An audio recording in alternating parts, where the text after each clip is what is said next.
The opioid epidemic continues to tear at the fabric of America. Opioid abuse kills almost 100 people every day in the U.S., and experts trying to combat the problem need better data. The number one question is, how do we get a better sense of what's going on in our communities in real time? Washington-Baltimore high-intensity drug trafficking area hit to Deputy Director Jeff Beeson said to Wired.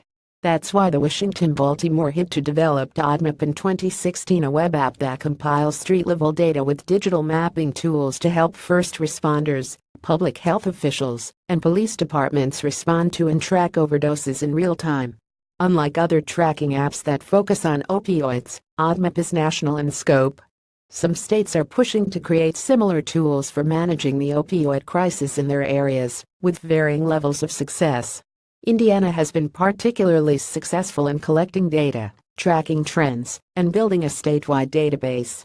ODMAP takes a similar approach, but instead of mapping drug seizures, arrests, overdoses, and use of the overdose-reversing drug naloxone, ODMAP maps only overdoses, all over the country, in real time. Image credit ODMAP Baltimore Washington, D.C. HIT2. Much of a modern epidemiological response depends upon detailed geospatial data that is contemporaneous and can help both public health officials and people in the community be prepared. You've seen those epidemiology maps, where a disease spreads outward from an initial set of dots. We are seeing similar patterns on a daily basis with ODMAP, Beeson told Wired. In the same way that you might get real-time traffic data and an optimal route from a navigation app, ODMAP has allowed officials to make correlations and see geographical patterns in overdoses, which they can now turn into early warnings for first responders.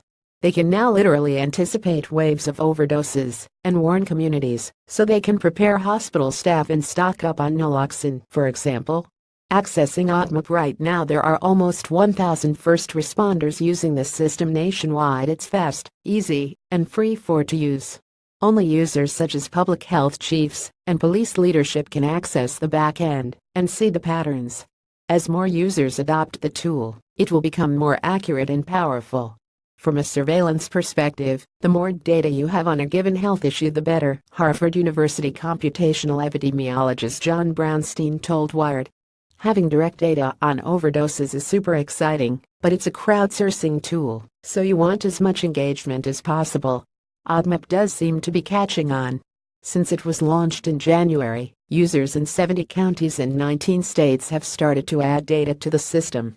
This pattern of adoption is, no doubt, a recognition of our nationwide opioid addiction crisis, something that technology like this alongside other AI and machine learning solutions are uniquely suited to tackle. While more research on what causes drug-seeking behaviors and how to more effectively prevent addiction and support those seeking help is certainly needed, in the meantime it's critical to give first responders and public health officials accurate and up-to-date data to work with. Ask any health or law enforcement agency in the country. We don't have the time, and we don't have the resources to sufficiently deal with the opioid crisis, Beeson said to Wired. We can't throw money at it, and we can't arrest our way out of it. But what we can do is use data and technology as a tool to maximize what limited resources we have.